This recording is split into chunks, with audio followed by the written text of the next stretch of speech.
নমস্কাৰ, মই SN news channel অসমৰ পৰা পূৰবী ডেকা আপোনালোকক স্বাগতম জনাইছোঁ। আজি মই উপস্থিত আছোঁ এনে এখন ব্যক্তিক্ৰমী বিবাদ, য'ত নেকি এজন সন্তৰ বাণীৰ দ্বাৰা এখন বিবাহ সম্পন্ন কৰা হৈছে। আৰু আমি শুনিব পৰা মতে ইয়াত কোনো ধৰণৰ বেণ্ড DJ বা এনেকুৱা জাক জমকতা কোনো ডেক'ৰেশ্যন নাথাকে। এখন সাধাৰণ চিম্পুল বিবাহ সম্পন্ন হ'ব, য'ত নেকি যৌতুকৰ লেনা দেনা নাথাকে। সঁচাকৈ এনেকুৱা এখন বিবাহ মানে আমাৰ সমাজৰ কাৰণে বহুত ডাঙৰ উদাহৰণ। আৰু মই মোৰ কেমেৰামেনক ইয়াৰ পৰিৱেশটো এবাৰ দেখুৱাবলৈ অনুৰোধ কৰিম।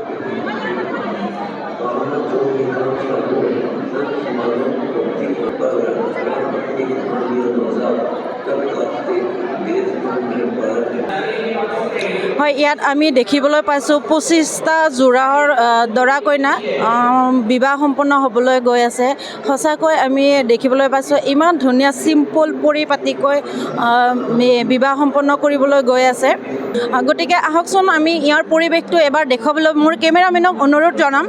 আপোনালোকে দেখিবলৈ পাই আছে ইয়াত ধুনীয়াকৈ পৰিপাটিকৈ যোৰা মানে ধুনীয়াকৈ বহি পৰিপাটিকৈ বিবাহৰ আয়োজন কৰিছে, য'ত নেকি সঁচাকৈ আমি যিটো আধুনিক যুগত আমাৰ বিয়া বুলি ক'লে আপোনাৰ বহুতখিনি জাক জমকতা DJ সকলোখিনি বাজে, কিন্তু ইয়াত ইমান ধুনীয়া এটা চিম্পুল যৌতুকমুক্ত বিবাহ জগতগুৰু তত্ত্বদৰ্শী সন্ত ৰামপাল মহাৰাজৰ সান্নিধ্যত হৈ আছে। হয়, আমি ইয়াত জানিব পৰা মতে আমাৰ অসমৰ এগৰাকী যুৱতীৰো বিবাহ সম্পন্ন হ'বলৈ গৈ আছে। আমি তাইৰ পৰা এবাৰ মনৰ কথাখিনি জানিব বিচাৰিম। তাই এই ডিচিশ্যনটো বা তেওঁ প্ৰেৰণাটো ক'ৰ পৰা পালে, আহকচোন এবাৰ তাইৰ মনৰ কথাখিনি জানো। নমস্কাৰ বাইদেউ। আপোনাৰ ঘৰ অসমৰ।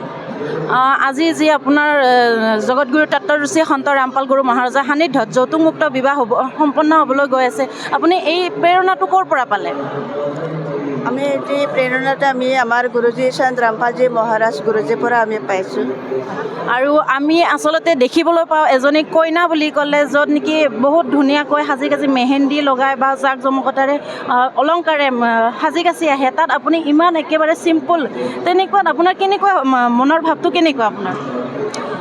মই বহুত ভাল লাগিছে, মই বহুত খুচি হওঁ। মানে আমাৰ সন্ত ৰামপালজী গুৰুজী মহাৰাজৰ ভক্তি কৰি আমি জ্ঞানটো পাইছোঁ। আমাৰ দহেজ মুখ বিবাহ 1 টকা যেনিবা খৰচা নালাগে, এনে দহেজ মুখ বিবাহ হয় আৰু মানে।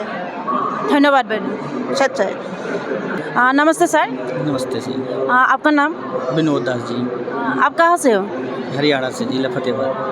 जो हम आज देख रही हो जगतगुरु तत्त्वदर्शी संत रामपाल की यौतुक मुक्त विवाह है, आज आपका कैसा लग रही है इसे? जी सही लग रहा है, अच्छा लग रहा है जी, गुरु जी की दया से हो रहा है जी। धन्यवाद सर। धन्यवाद।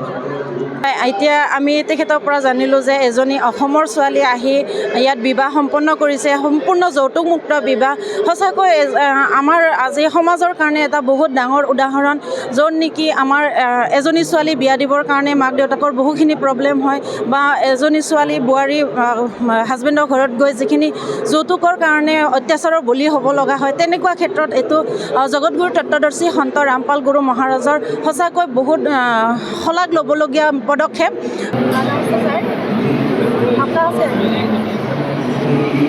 और जो आज जगतगुरु तत्त्वदर्शी संत रामपाल का जो सिंपल तरीके से शादी हो रही है, आपको यहाँ शादी करने के लिए किस प्रेरणा मिला है?